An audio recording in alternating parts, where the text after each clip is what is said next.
hunters eventually reach a herd of steppe bison, which they attempt to stampede off a cliff with relative success. Amidst the chaos, one bison refuses to follow the herd and turns back to rush Keda, with Keda's clothes getting entangled in the bison's horns and throws him over the edge, leaving him gripping the rough cliff edge with his hand. Tao throws a spear at the bison, injuring it fatally, but not before the bison reaches the edge and throws Keda off. Keda loses grip and falls to a further ledge, where he appears to break his leg and is knocked to unconsciousness. Keda is awoken by a vulture who mistakes him for dead. He kills the bird and tries to climb the rest of the way down the cliff. A sudden heavy rainfall causes the ravine below to flood. Losing his grip, Keda jumps into the water. He survives and splints his injured foot before returning to the top of the cliff.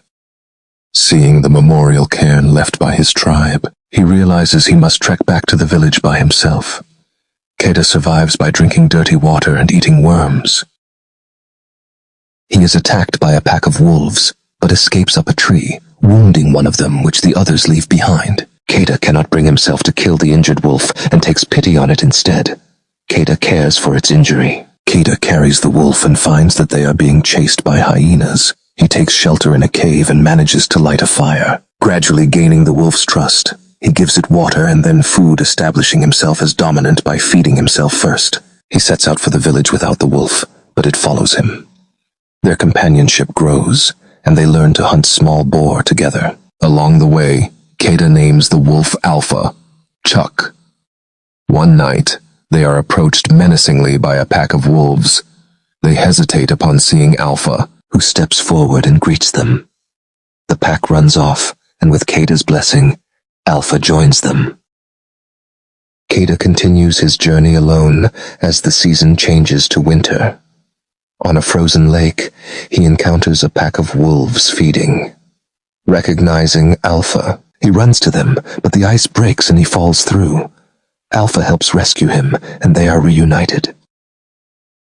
Continuing the journey together, they find a man who has frozen to death outside his tent and scavenge a bow and arrow from it.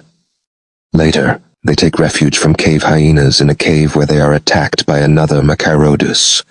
Alpha and the Machairodus fight, and Keda kills the Machairodus with the arrow. However, Alpha is badly injured and now travels with difficulty. Meanwhile, Keda begins to cough up blood. When Alpha finally cannot walk, Keda carries the wolf. Keda eventually finds the village and reunites happily with his parents, who are amazed and proud of him. As the village healer tends to Alpha's wounds, the wolf delivers a litter of pups to Keda's surprise. Alpha and her pups are formally welcomed into the tribe and grow up in the care of Alpha and Keda.